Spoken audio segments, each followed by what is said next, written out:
The following presentation is a clinical analysis of Howard Hughes and his struggles with obsessive-compulsive disorder from early childhood to adulthood.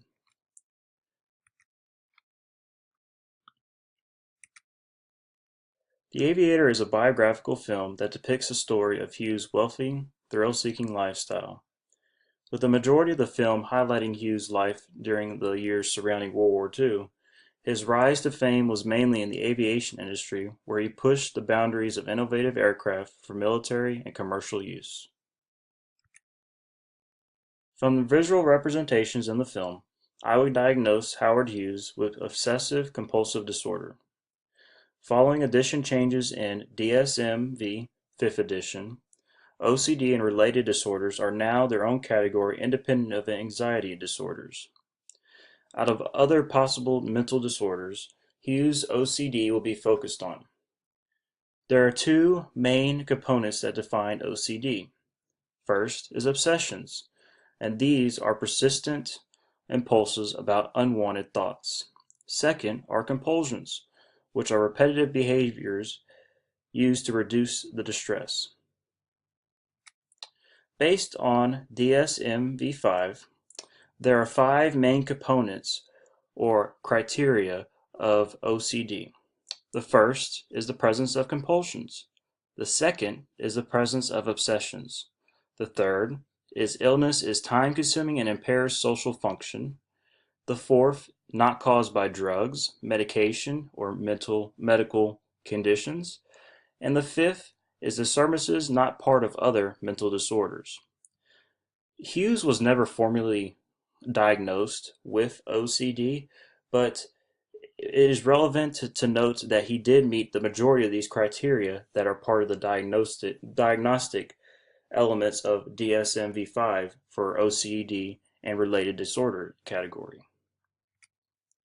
The first symptom was repeating words or phrases, and the two phrases that Howard used the most were "the way of the future" and "come in with the milk." The repetition of phrases is used to counteract unwanted thoughts.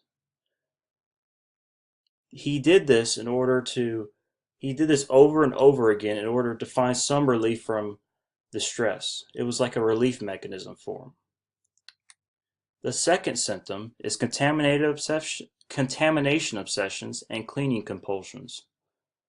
Now was a kind of like an obsession and compulsion combination for Howard.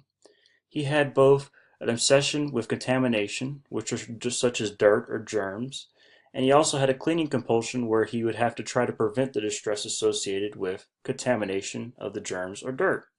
So Howard Hughes would spend endless moments of his day trying to clean his hands. I remember one scene in which he was in a public bathroom and he washed his hands so aggressively that they actually began to bleed due to his excessive washing of the hands in order to get all the germs and dirt off of his hands. Now, are there any missing symptoms?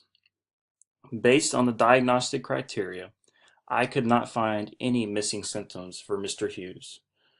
Because he met the majority of the criteria. First, he met the criteria number one, compulsions. He had cleaning and hand washing constantly. Second, he met obsessions. Obsessions were over contamination. Third, his mental disorder was very time consuming and it impaired his social function. He would spend many hours during the day trying to remain clean and avoid contamination. The fourth, now this is where it gets a little skewed because Howard may have had other disorders which could have affected his mental health as well, but the majority of his symptoms were consistent with OCD. But during the course of the film, I did not see any drug abuse or any medications taken.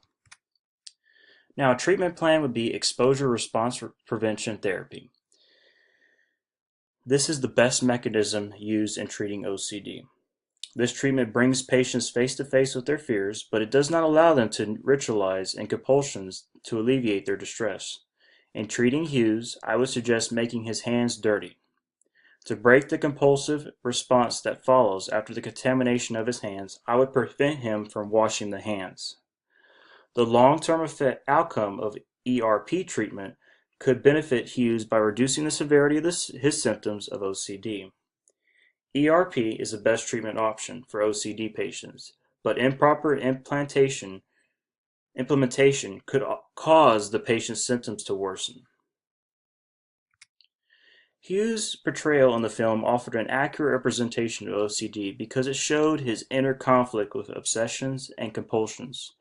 The supporting character's attitude towards Hughes in the film also showed the misguided understanding of mental disorder in the early 20th century.